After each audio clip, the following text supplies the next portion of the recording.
right now for our panel on tracking digital adoption of banks, fintech, and big tech, we're looking at talking about innovation versus tradition, how fintech is disrupting traditional banking, CX innovation in PayTech and payment, how data analytics and intelligent automation to improve customer experience, compliance, and risk management, elimination of human errors, identification of complex patterns and financial institutions to meet their regulatory obligations, big tech to fintech, a good word out there, learning from and partnering with banking disruptors, delivering personalized solutions by leveraging data and advanced analytics, how banks are sparking disruption and fostering CX.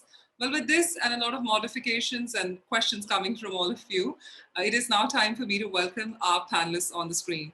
First up, I'd like to call upon Allan Tumbaga, the SVP Chief Customer and Marketing Officer, ProLife UK. Well, Allan has an experience in both local and international banking, particularly in corporate communications, product management, and brand management. Thank you so much, Allan, for joining us today. It's a pleasure, Bhavna. I'm glad to be here.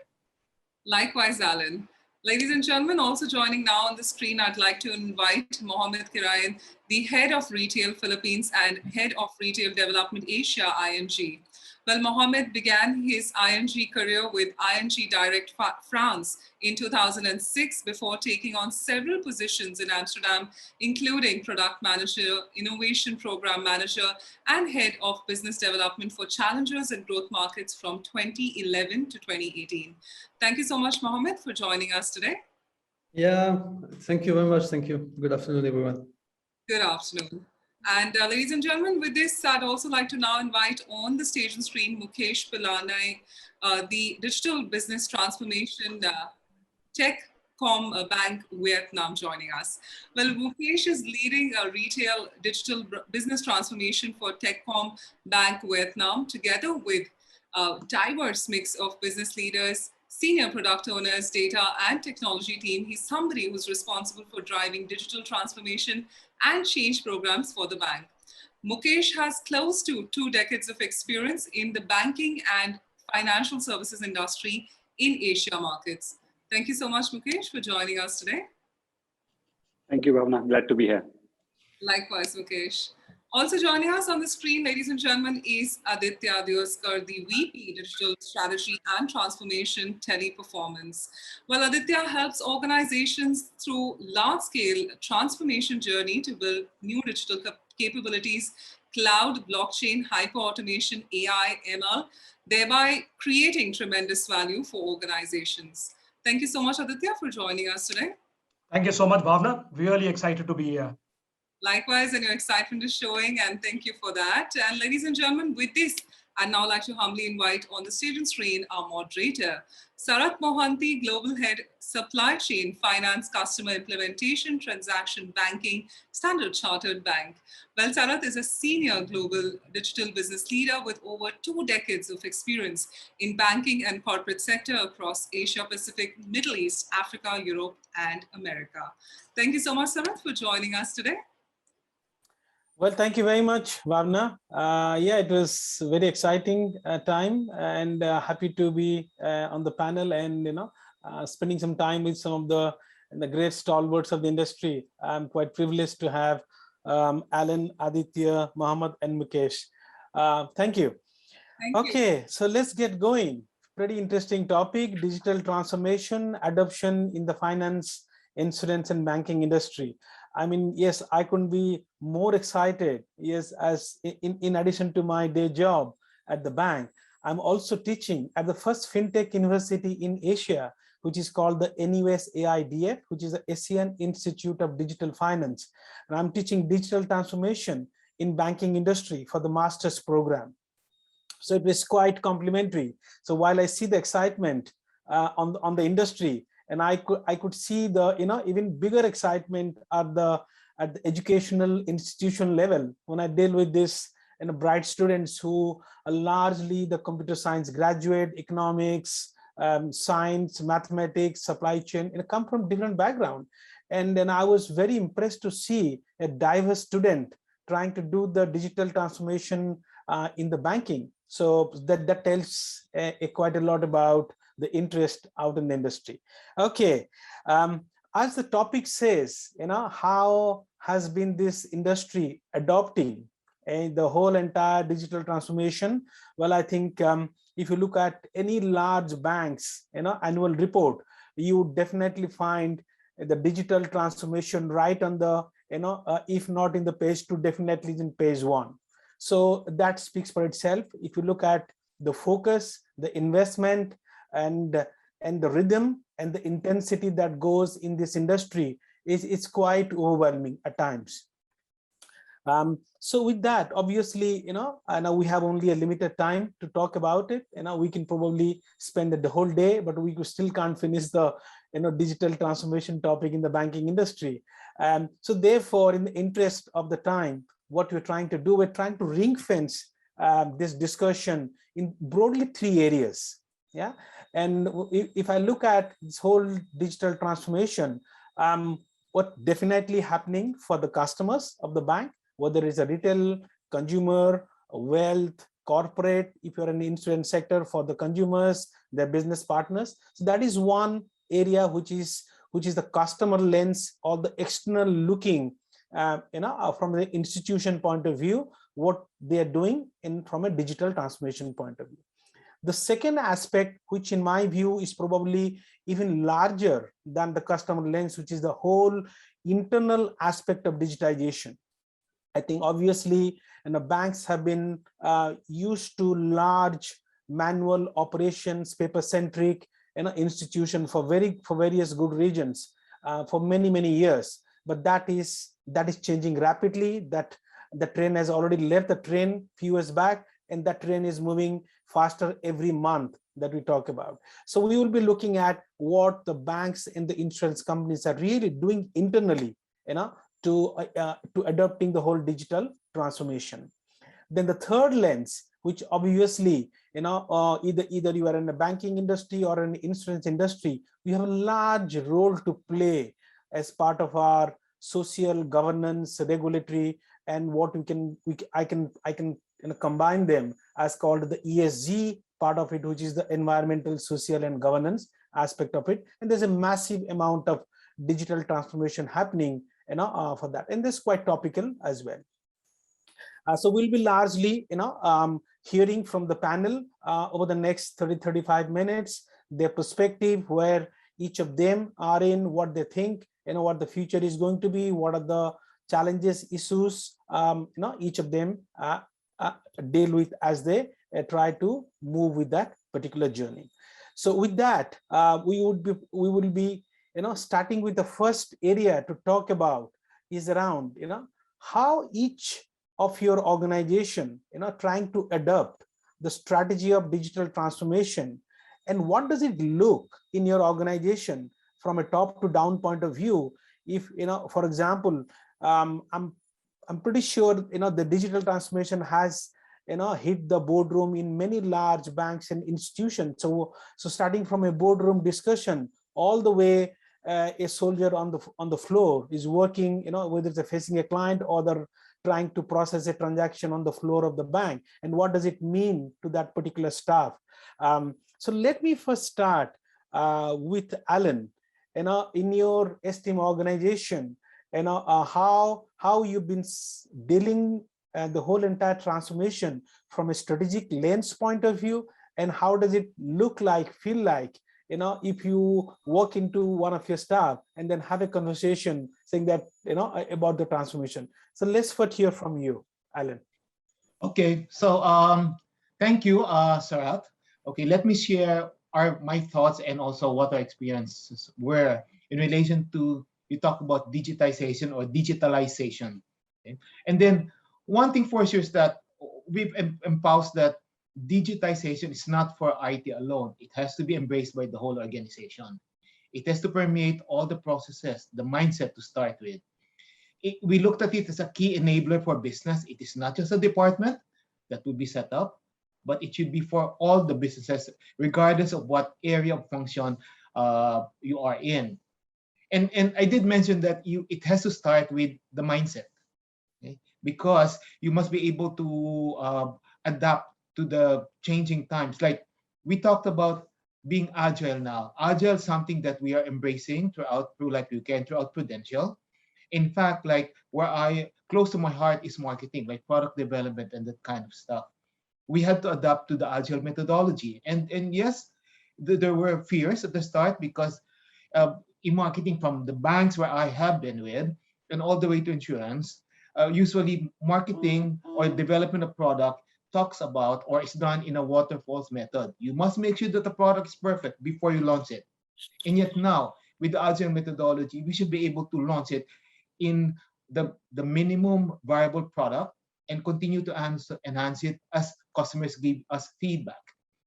And then, of course, even in the way we promote now, I mean, we used to think about, say, try media and all of the kind of stuff, but now everything's going digital. So whatever digital, from digital performance marketing, should be able to track it all the way down to when the customer avails of your product. In fact, interesting is that our incoming CEO used to be the chief information technology officer of another Prudential business in Malaysia. So that's the kind of thinking we are having right now. And yes, we are digitizing everything. The recent pandemic, okay, helped us push our business because we realized people cannot go out. But how did we reach out to our customers and new customers? Through digital. We're able to do what we call virtual face-to-face selling. It used to be called non-face-to-face, but then we realized, hey, this is still face-to-face but virtual. And so those are the kind of things that we have done. Those are the kind of challenges we experienced, and that's where we are now. We're on our way to even becoming more digital in the future.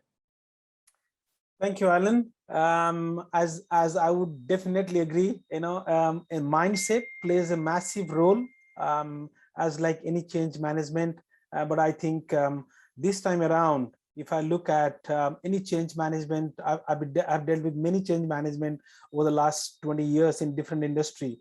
But I definitely see a sense of, I would say, urgency, and I see a sense of acceptance. When I run some of those large change management program, whether to replace a piece of software with a AI engine based predictive analysis, I don't see the pushback, the challenges, or the culture of people questioning, challenging, but rather they probably are much more excited. They're more keen. They're more drawn. If I have to use it.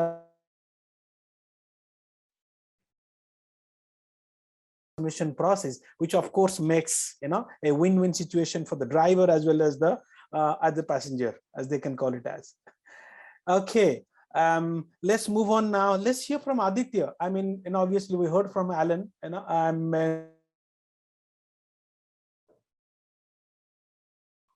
how exactly you're dealing, approaching, from a top to bottom point of view. Sorry. Thank you, Sharat, and good afternoon, everybody. And I'm really passionate about this topic, right?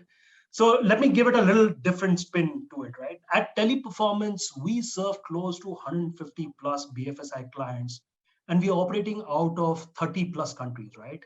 And we are leaders in providing digital banking services to our clients and partners. And when I say partners, we serve both end of the spectrum. And when I say both end of the spectrum, we service the disrupted and the disruptors. And when I say disrupted, it is basically the traditional banks, the traditional financial institutions, and the disruptors are basically the fintechs and the new banks, right? And then we bring bring for these financial services companies our capabilities to create frictionless digital customer service in this rapidly changing world, right? And let me just get a little bit into depth into it, right? If you look at the environment, right, what is happening currently, right? Most of the traditional banks, the traditional institutions, are laden with technical debt, right? What do I mean by technical debt? They are, based on legacy systems. They're based on legacy architecture.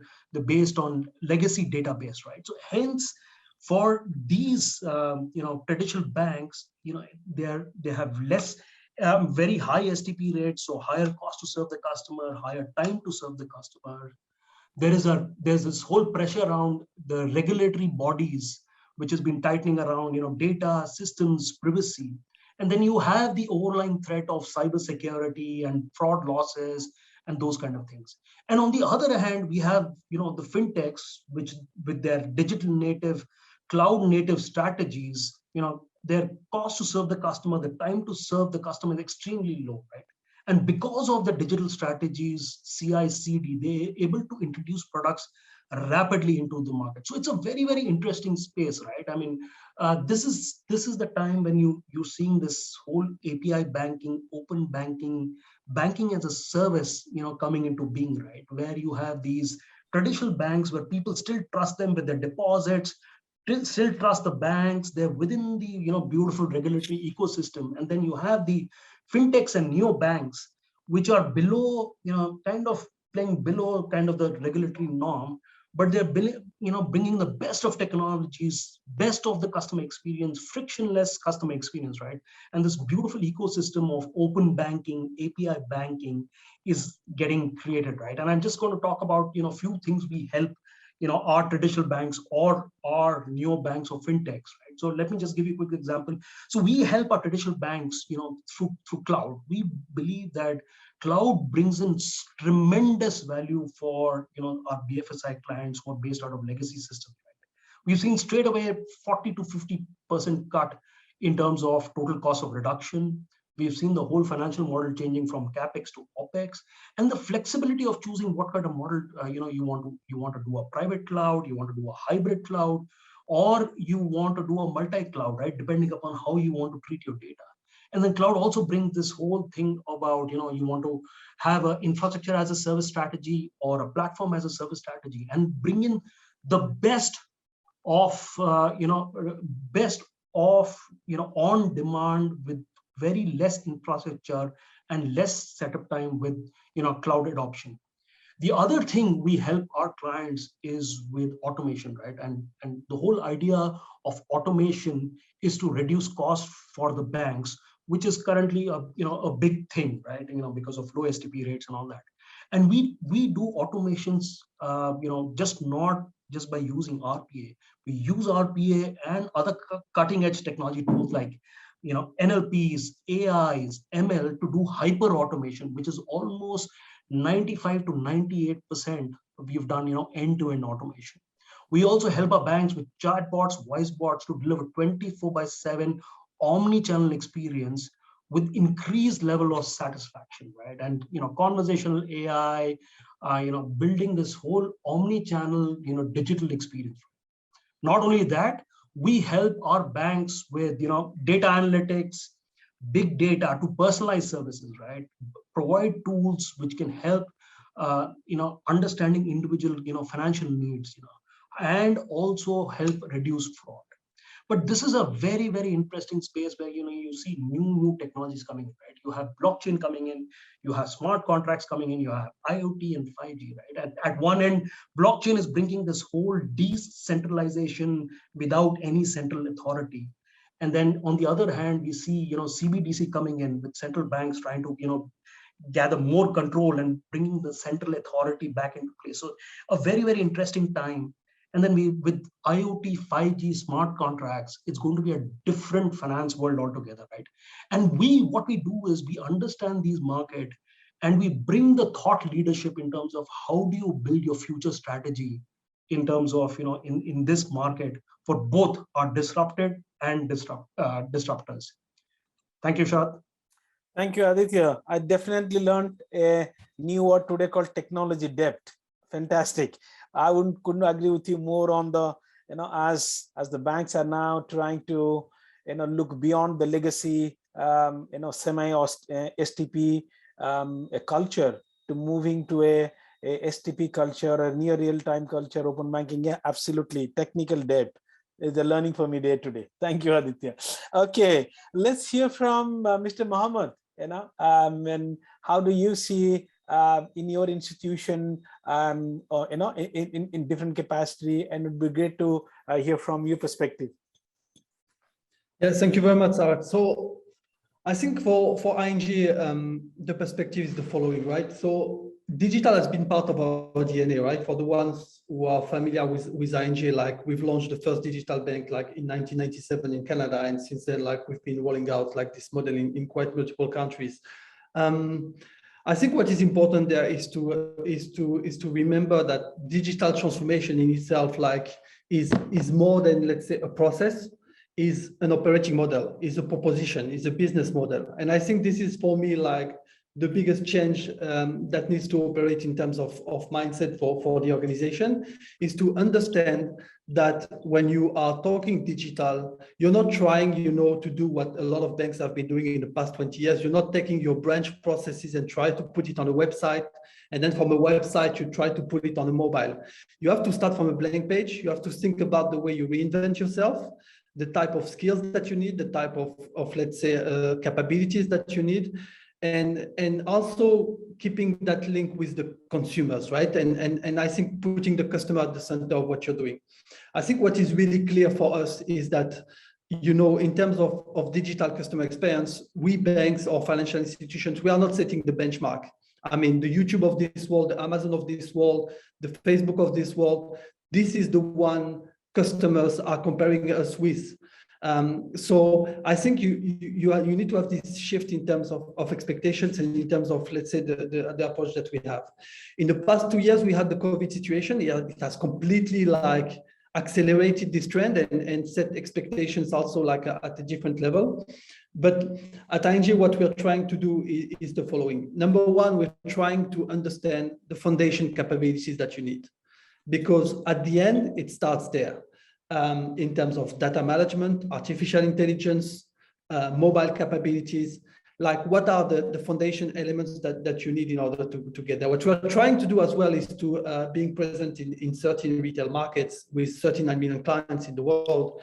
We're trying to join forces, right? That's something really, really important. So understand the capabilities and the foundation that you need.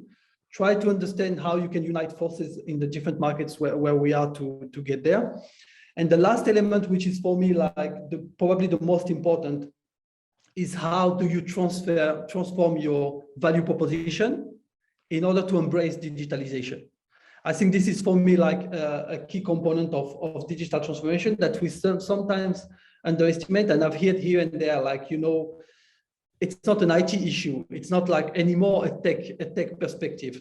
It's a business engagement, and it's a business challenge to roll out this transformation. So I think as long as you are in a position to, let's say, manage those three dimensions, the foundation, the customer experience, and the value proposition, you're probably moving to the right direction in that sense. So at ING, this is a little bit the way we are approaching it.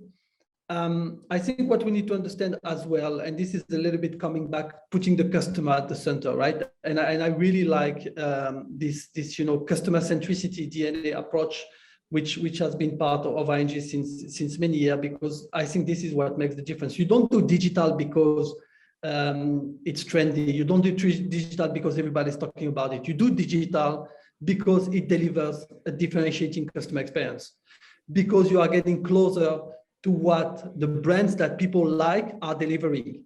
That's why we're moving digital, and that's why we're putting mobile first as a strategy. What we need to understand also is that, like, as a financial institution, we will be part of customer journeys. And what is really important, and open banking is a good example in the previous session that was also discussed, is how do you embrace customer journeys end to end? And what is the role of the bank within that end to end customer journey? People, I mean, I'm going to say quite obvious things, but people don't need a mortgage, they need to buy a house, right? People don't need a loan, they want to buy a car. So, I mean, how do you play a role in this customer journey, and how do you use like innovation, new technologies in order to deliver that differentiating customer experience? That's really where we want to be, and that's really like the direction that we are taking. For that, we are investing, of course, in technology, but we're also investing a lot in people. I think like people are at the center of what we do, and this is something like extremely important for us. And the last point for me is that I think there is an element of digital adoption of the self-directed segments. Those are going to be like the front runners, like we are going to adopt those services really quickly. But I think what is important for us also as an organization is to not leave anyone on the side of this journey. So how do you engage maybe like with a focus on financial inclusion and a focus on sustainability? How do you leverage digitalization to engage even more people within financial services perspective, especially in a market where you have more than 60% unbanked population like Philippines? You definitely have a role to play there, and you can be like a real game changer with digitalization. Thank you, Mr. Mohammed. Digital, just for the sake of digital, no, it is a customer differentiator. I love that. And obviously, yes, and I picked up something which is, you truly believe, saying that, it's a foundational. You're not just taking your car to the neighborhood mechanic. You're literally going back to the, dealer to do an overall kind of thing. So yeah, I think foundational is absolutely the right, strategy, to approach for it. Thank you. It was lovely hearing you. Mukesh, we've been waiting for to hear from you as well. Thanks, Sharad. I think all three gentlemen have already covered a lot of area. Let me bring a slightly different perspective, right? So digital transformations, I'm currently working in Techcombank, and before that I was working with EXA insurance company. So I have this experience of banking and insurance both. So let me bring both perspectives together. Yeah. So first of all, talking about adoption, you have to start from why. Right. So many times, like we just discussed, retail transformation, digital transformation, why do we need it? So couldn't agree more with Mohammed that you need to start with customer at the center. Right. What is the customer need that you're trying to solve? That should be the first step. What is the customer journey problem? What is the problem statement? From there, from answering the question why, you start with, okay, now what I need to do to solve this problem or optimize a particular customer journey. So why and what, and then the third is how will I deliver it to make sure that whatever is the objective, whatever was the original customer problem or the need or a business goal which I started with, will be delivered successfully, and a lot of change and everything comes as part of the how. So that's how I approach any problem. Start with a customer need analysis, then look at what is the potential solutions, which is solving customer problem, right? Technology is something which is there to help us solve a customer journey. It's not the starting point that I need to start a blockchain project. I need to do a chatbot. I need to do a smart ledger. That's not the objective.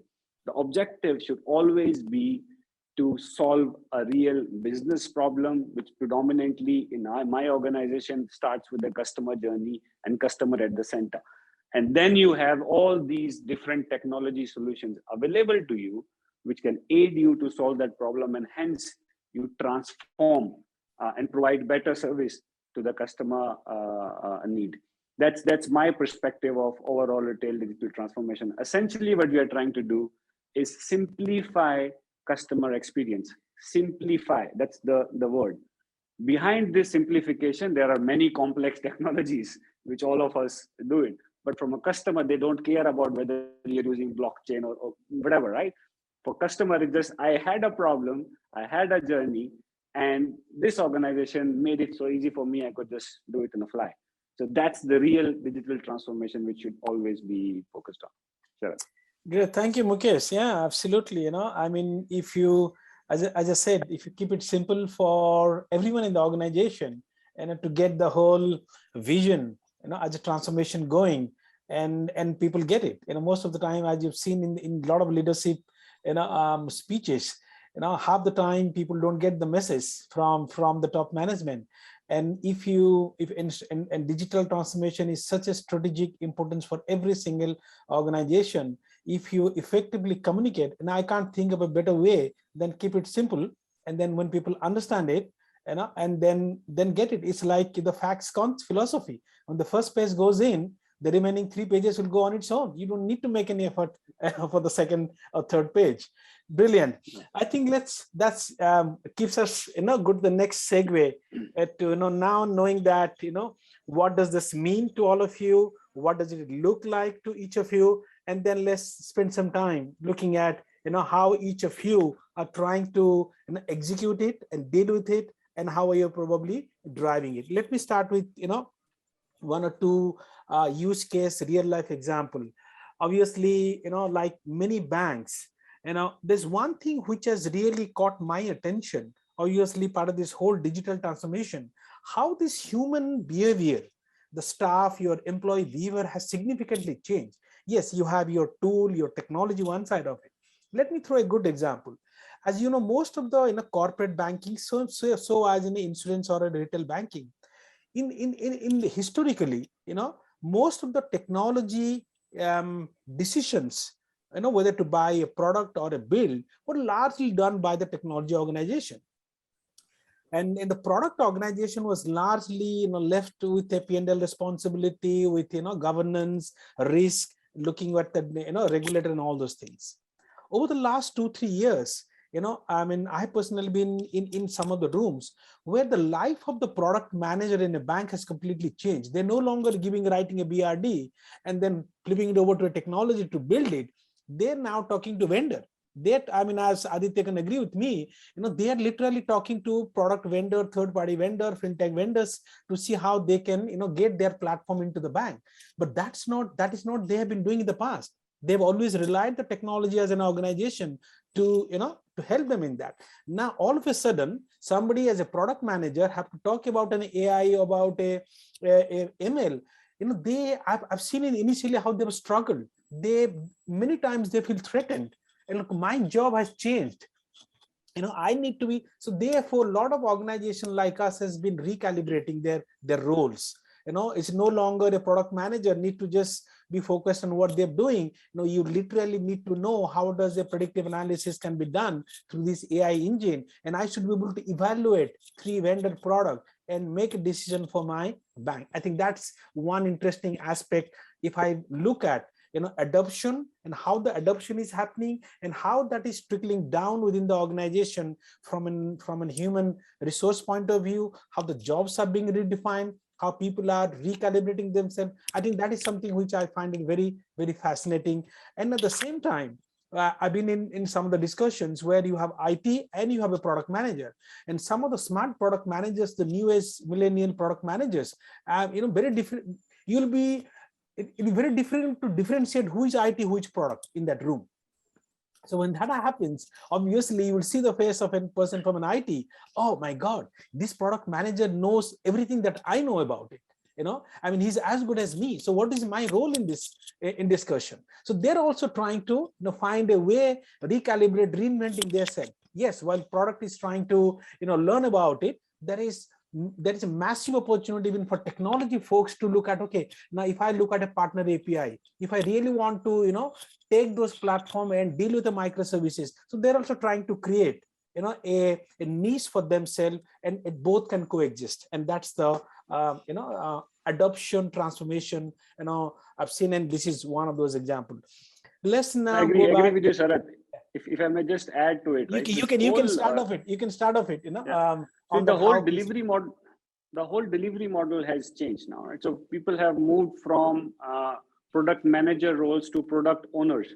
So we have POs and senior product owners who have the complete responsibility of the product. It's not about just creating a new credit card or creating some new insurance product and then I underwrite policy and I give it to IT team to develop it.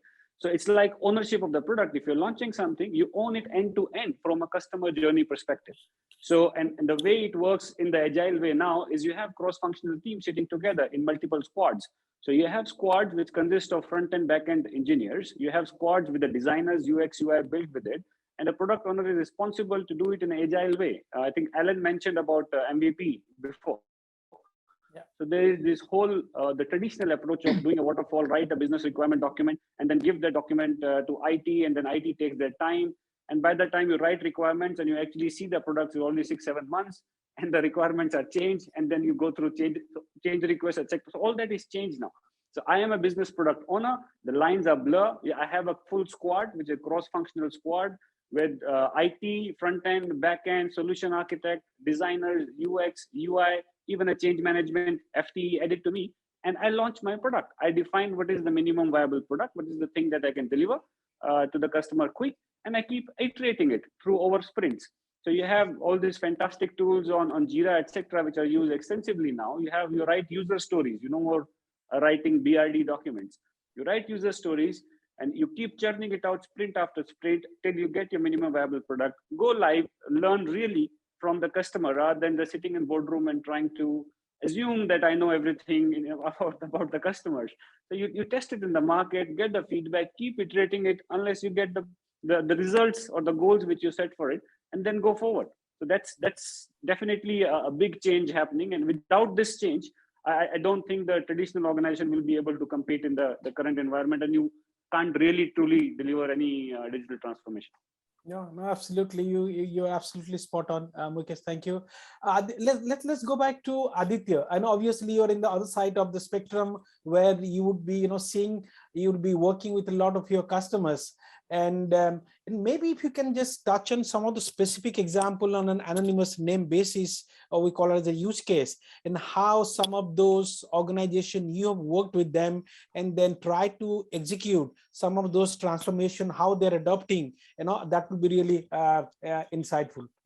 Yeah. Thank you, Sharat. So, I love what Mukesh has said, about keeping the customer in the center of what we do, right? So, in TP, we have this philosophy of whenever we start, we always keep the customer in the center, and then we build everything around that, right? So first we do the entire customer journey mapping, and how do we really add value to each and every step in that journey, right? So we do that entire value stream mapping, right?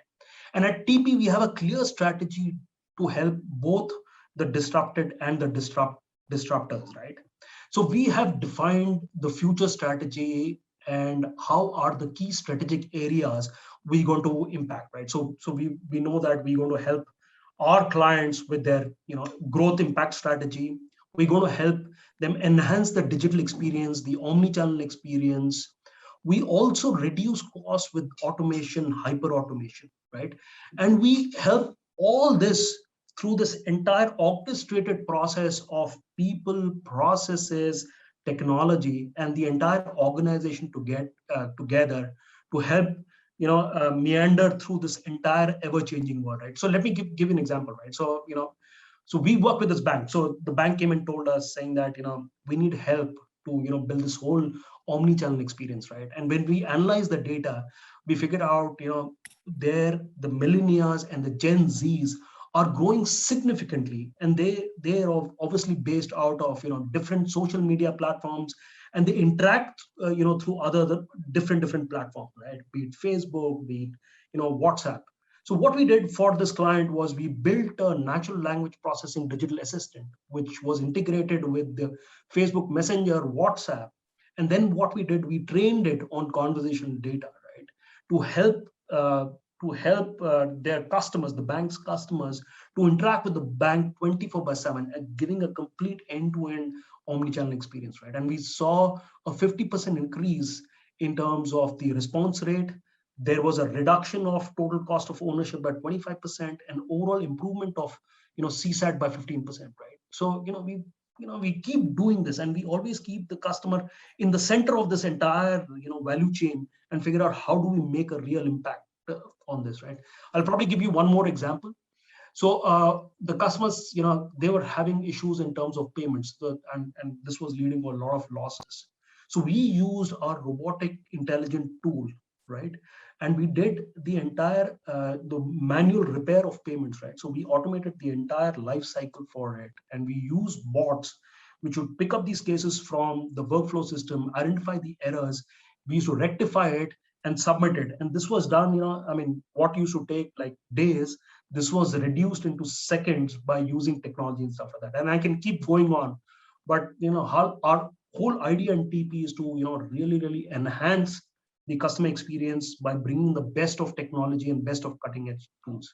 Thank you, Aditya. Let's quickly go to Allan. Maybe if you can share one use case, an example of how this has been, converted from a concept to a reality from an adoption point of view. Okay, let me talk about let me talk about the business case of Pulse. Okay, here's the logo there now, Pulse. Yeah, Pulse. We are at Prudential, for which PruLife UK is part of. Our vision, our mission is to get people get the most out of life, and we do that by digitizing, delivering, and humanizing. Okay? And having said that, what is the concrete manifestation of our embracing digital? Okay, we came up with Pulse. And Pulse is like, it's not just, okay, I came from banking. Let's talk about, say, banking in the perspective of the customer. A mobile app is very transactional. In here, it's more humanized because you talk about beyond transactions. You really provide capabilities or functions to be for our users, our customers, to be able to improve on their health, which are what we want them to, at the end of the day, to be healthier and wealthier. Okay, now, going towards that, what have we done in terms of our transformation? We did. You heard me mention MVP, which is Mukesh referred to, or minimum viable product, because we did transform ourselves as well into tribes.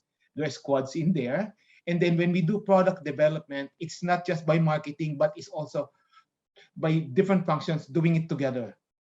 So, and that's why we're able to deliver. We're able to now provide products at speed.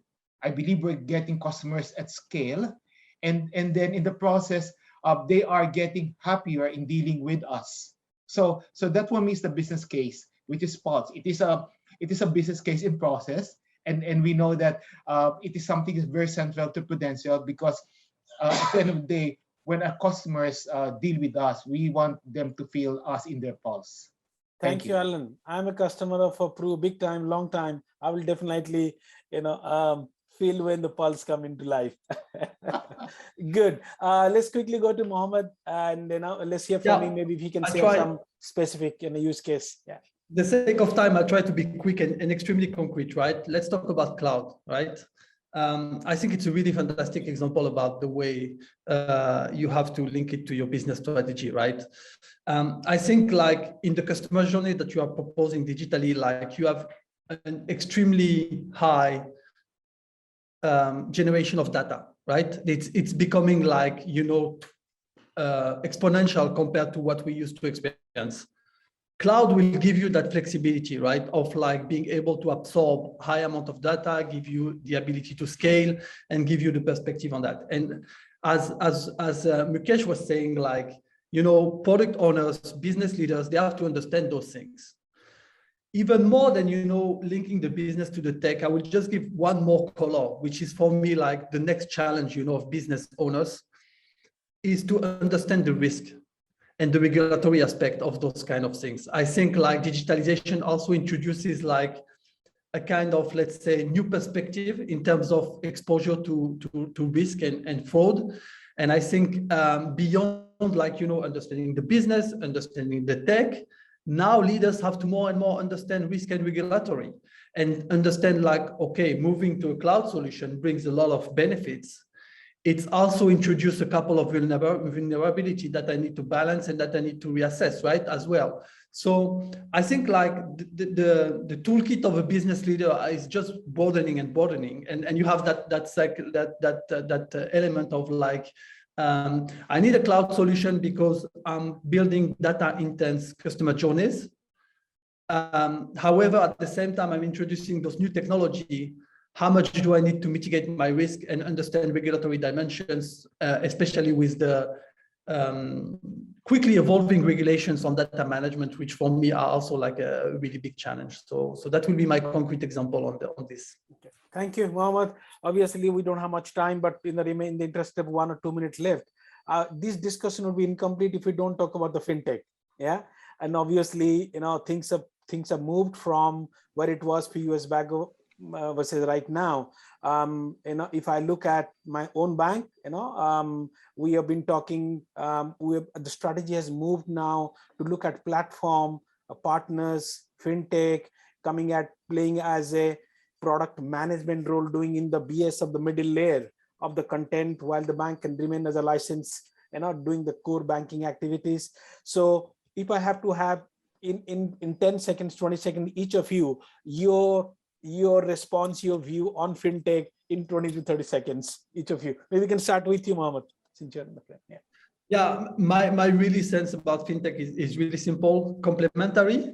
Let's partner, let's work together. I think like fintech brings you that agility and like fast response to customer needs that sometimes, for a large organization is more difficult to create.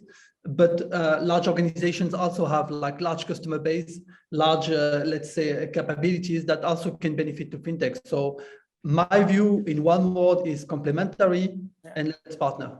Couldn't agree with you more. Goes back to the collaboration model of the fintech and bank. Mukesh.